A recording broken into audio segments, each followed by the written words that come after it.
ayun, nung pandemic, nag-try kami mag-online business, like yung mga damit, yung mga trendy tops noon.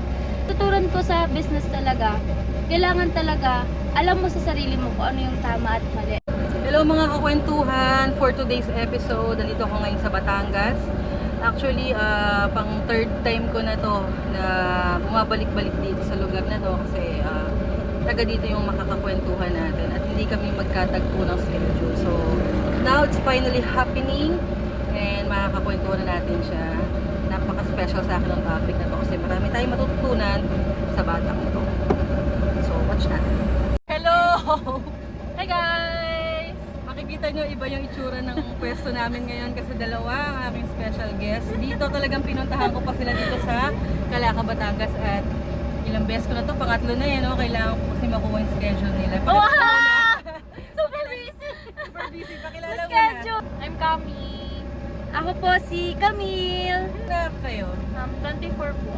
Ako po si Cami. 21. Actually, special yung topic ko, sabi ko kanina sa intro kasi nga gusto ko ma-share natin sa ibang mga kagaya yung kabataan na age na marunong na sa buhay. Actually, di ba, more onto business ang talagang pag-uusapan natin. So, si Cami, nag-start ka sa business mo at Nung grade 10 ako. grade 10, so mga ilang taong kayo? Ito ba kapag grade 10? Sorry po mahina po sa mata eh. 16? 16. So, saan ka nag-start? Anong una mong ano? Uso po kasi nun yung parang bibili ka ng mga flower crown, mga Greek na crown, yung mga stainless na Greek na crown. So, nag-divisoria kami ng father ko, then bumili ako noon. Nangutang pa ako nun sa tatay ko para may pangbenta ako nun sa nung high school ako. Tapos yun, doon nag-start na parang Nakahiligan mo? Nung parang kumikita ka? Nung parang high sabi ko, school? para doon ako. Parang yun po yung na-realize ko. So, 16 years old ka noon, tapos 24 ka na, so parang 8 years ka na naggaganon. Ba't ibang mga Opo, currently, ano yung meron ka ngayon?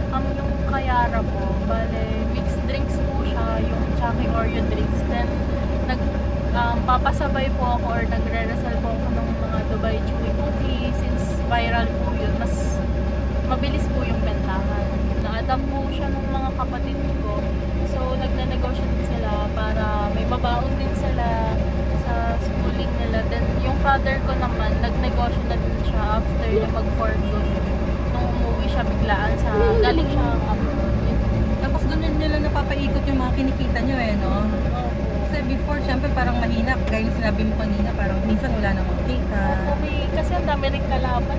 Yun lang. Ano nga pala ang pinaka parang edge nyo or lakas nyo compare dun sa halimbawa, ikaw meron ka milk tea, ang daming milk tea.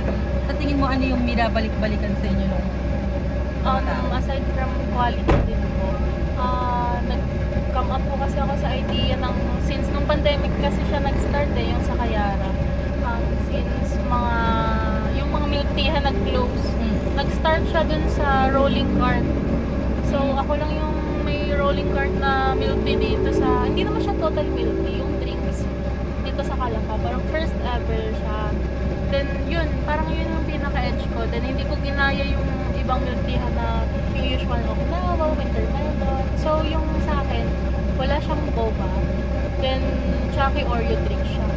Ganun. So, Parang iniba mixed mo yung drinks. ano, Yung concept. concept. So, ang galing. Nakakatuwa, no, na parang ako kasi at my age, palagi ako nag-iisip na gusto ko pag-business. Nagbabasa-basa ako pero parang hindi sapat. So, kaya ko talaga kayo pinuntahan kasi gusto kong marinig mismo sa inyo kung paano kayo nag-start, diba? Para makakuha rin ako sa inyo. And for sure, yung mga makakapanood nito, makakakuha rin ng lesson kung paano na wag pang hinaan ng loob kahit sabihin mo na walang kita or maliit lang yung magiging puhunan nyo, basta continuous. Diba? Opo. Kasi soon, for sure, si Kiara, continuous naman yung, yung rolling, Actually, binenta na siya eh. Kasi wala na talaga nag-una, yung rolling cart, binenta kasi mag-food truck po. So, nung nagka-food truck, nag-roll siya. Then, nung wala nang mag-manage, binenta ko. So, ngayon, ang tumatakbo na lang po ay yung sa Mano. meron ka man. Hindi po yun sa akin, actually, sa father ko sa akin yun sa Shopee lang po. Doon yung mga pasabay, mga Dubai Churi Cookie. Any other plans for the future na mag-create ka pa or magkakaroon ka pa ng another business? Gusto ko po kasi yung concept ng kapehan, tapos may clothing. Parang kung may gusto ko talaga ako, yun po talaga. Parang kapag nag-resign ako or gusto ko na mag-retire, yun yung gusto kong mangyari. Parang doon lang ako, masaya na ako. Oh. Ikaw, any plans for future? Since bata ka pa rin naman, marami pang mangyayari. Ako po kasi into ko necklaces. Tapos gusto ko magkaroon ako ng business na parang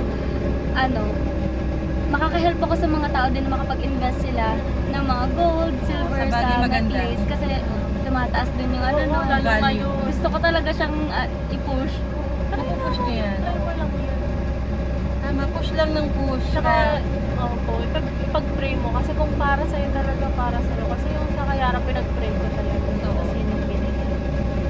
Kasi kapag para sa'yo yung pinag-pray mo, mararamdaman mo parang ang gaan lahat. Oo. Parang lahat naka-align. Parang walang no? Kung magka-problem man, okay lang.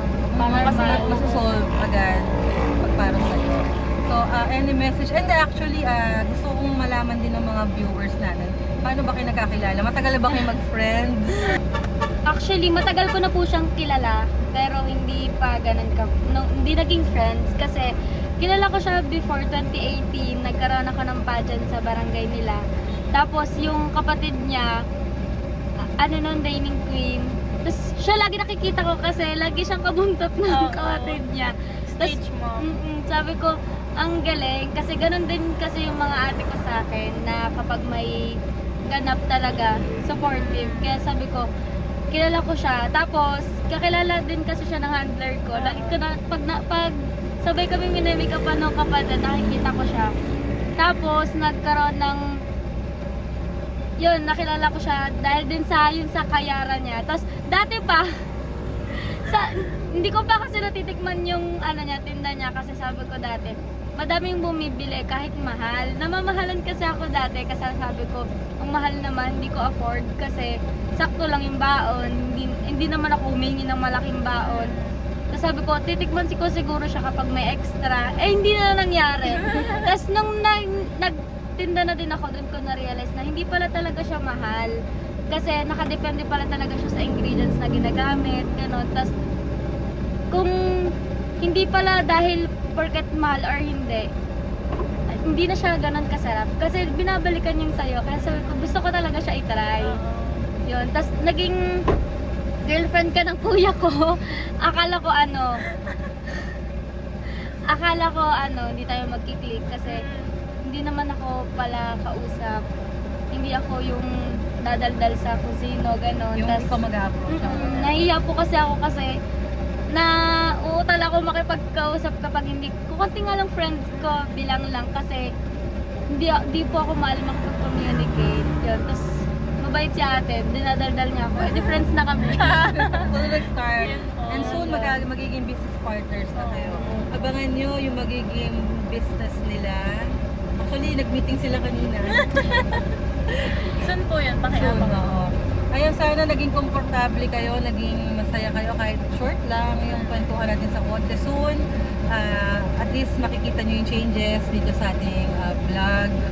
At least nakasama ko kayo na nag-start pa lang ako. And ayun, kwentuhan sa kotse,